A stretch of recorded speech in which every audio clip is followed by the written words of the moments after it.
Students, welcome to Sadar's classroom. Last video lesson में हमने ये देखा था कि ऐसे मिक्स नंबर्स को जिनके डिनोमिनेटर सेम होते हैं हम आपस में कैसे ऐड कर सकते हैं। आज हम सीखेंगे कि ऐसे मिक्स नंबर्स जिनके डिनोमिनेटर सेम नहीं होते उन्हें हम आपस में ऐड कैसे कर सकते हैं। तो चलिए विदाउट एनी फर्दर डिले हम अपने व्हाइट बोर्ड पर चलते हैं और आज का लेसन स्टार्ट करते हैं। तो फर्स्ट कीजिए कि हमारे पास ये दो मिक्स फ्रैक्शंस हैं जिनके डिनोमिनेटर सेम नहीं है और हमें इन्हें आपस में ऐड करना है। तो ऐसा करने के लिए हम दो मेथड्स यूज कर सकते हैं। ठीक है, सबसे पहले हम मेथड 1 को डिस्कस करते हैं जिसमें आपको होल पार्ट और फ्रैक्शन पार्ट को सेपरेट ऐड करना है। तो यहाँ पर हम अपना होल पार्ट लिख लेते हैं जनाब 1 + 2 और अपने फ्रैक्शन पार्ट को अलग लिख लेते हैं। ठीक है, 3/5 + ½ अब होल पार्ट को ऐड करना तो बहुत इजी है, 2 + 1 = 3। लेकिन ये जो फ्रैक्शन पार्ट है इसको हम उस वक्त तक ऐड नहीं कर सकते जब तक कि डिनोमिनेटर्स सेम ना हो। आप फ्रैक्शंस को आपस में ऐड नहीं कर सकते। तो यहाँ पर हमें इन दोनों डिनोमिनेटर्स का एलसीएम फाइंड करना होगा। एलसीएम क्या होता है? Least common multiple. और इन दोनों फ्रैक्शंस को रीराइट करना होगा कुछ इस तरह कि हम कोई कॉमन डिनोमिनेटर लेकर आ सकें। तो अब हम अपने डिनोमिनेटर्स जो कि 5 और 2 हैं इनका एलसीएम फाइंड कर लेते हैं। ठीक है जी, 5 × 5, 2 will remain as it is. उसके बाद 2 × 2, इन दोनों वैल्यूज को आपस में मल्टीप्लाई करेंगे तो हमें 5 और 2 का कॉमन डिनोमिनेटर मिल जाएगा जो कि है 10। तो अब हमने कोशिश करनी है कि अपने इन फ्रैक्शंस के डिनोमिनेटर को 10 बनाएं। ठीक है, तो यहाँ पे हमारे पास डिनोमिनेटर है 5। इसे 10 बनाने के लिए मुझे इसे किस नंबर से मल्टीप्लाई करना होगा? 2 से मल्टीप्लाई करना होगा। और फ्रैक्शन में आप जब भी डिनोमिनेटर को किसी नंबर से मल्टीप्लाई करते हैं तो न्यूमरेटर को भी उसी नंबर से मल्टीप्लाई करना होगा। ठीक है, यानी 3 × 2। बिल्कुल इसी तरह अपने सेकंड फ्रैक्शन के भी डिनोमिनेटर को हमें कन्वर्ट करना है 10 पे, जबकि हमारे पास एक्चुअल डिनोमिनेटर था 2। तो 2 को 10 पे कन्वर्ट करने के लिए हम इसे 5 से मल्टीप्लाई करेंगे और यही काम हम ऊपर भी करेंगे। ठीक, तो अब हमारे फ्रैक्शंस क्या हो गए जनाब? 6/10 + 5/10। And now that we have fractions with common denominators, we can add them very easily. ठीक है, यहाँ पे आंसर क्या आ जाएगा? 6 + 5. What is 6 + 5? 11.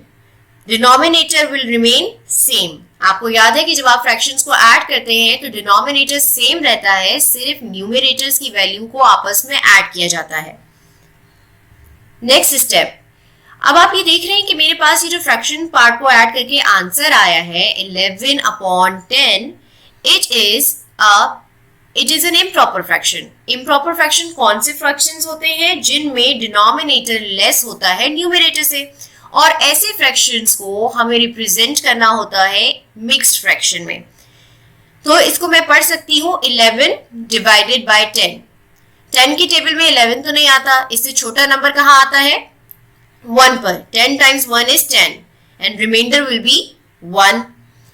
ठीक है, अब इसको मिक्स फ्रैक्शन में कैसे कन्वर्ट करेंगे? डिनोमिनेटर तो 10 ही रहेगा, ये जो आपका रिमाइंडर आ रहा है इसे हम न्यूमरेटर में लिखेंगे और कोशेंट की वैल्यू को लिखेंगे होल पार्ट पे। ठीक, तो यहां पे लिख देते हैं मिक्स फ्रैक्शन की फॉर्म में। अब हमारे पास पहले से जो होल नंबर मौजूद है इस फ्रैक्शन के, इस मिक्स फ्रैक्शन के होल पार्ट को उससे ऐड कर देंगे। ठीक है जी, यहां पे देखिए 3 + 1 = 4 और बाकी फ्रैक्शन पार्ट वही रहेगा। तो ये हमारा आंसर है मेथड 1 को यूज करते हुए।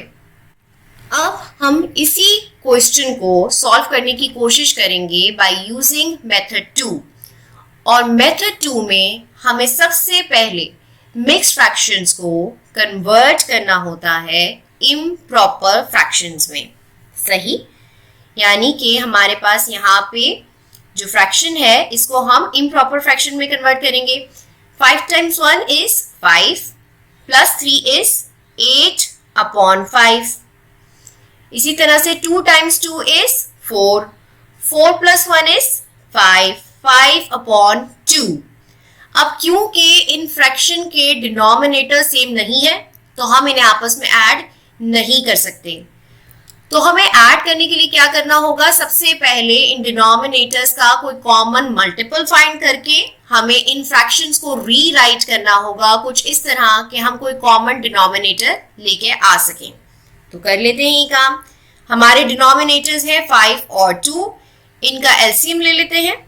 5 1 5, 2 will remain as it is, 2 1 2। So the common denominator that we will have is 10. 5 times 2 is 10. अब इन फ्रैक्शंस को रीराइट करते हैं। कुछ इस तरह के डिनोमिनेटर को हमने क्या बनाना है, 10। हमारे पहले फ्रैक्शन का डिनोमिनेटर था 5, इसे 10 बनाने के लिए हमें इसे मल्टीप्लाई करना होगा 2 से। जिस वैल्यू को आप डिनोमिनेटर से मल्टीप्लाई करेंगे, न्यूमरेटर को भी उसी वैल्यू से मल्टीप्लाई करना है। अपने नेक्स्ट फ्रैक्शन में जिसमें डिनोमिनेटर है 2 और हमें क्या चाहिए 10, तो इसे हमें मल्टीप्लाई करना होगा 5 से।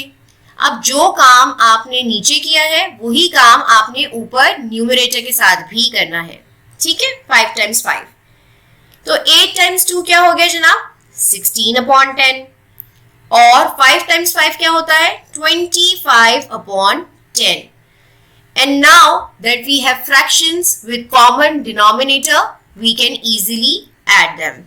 ठीक है, 16 plus 25, 41 divided by 10। अब ये जो आंसर हमारे पास आया है 41 divided by 10, आप देखिए तो ये क्या है, एक इम्प्रॉपर फ्रैक्शन है। इम्प्रॉपर फ्रैक्शन मतलब डिनोमिनेटर छोटा है, न्यूमरेटर बड़ा है, ठीक है। तो इसे भी हमें किसमें कन्वर्ट करना होगा, मिक्स फ्रैक्शन में।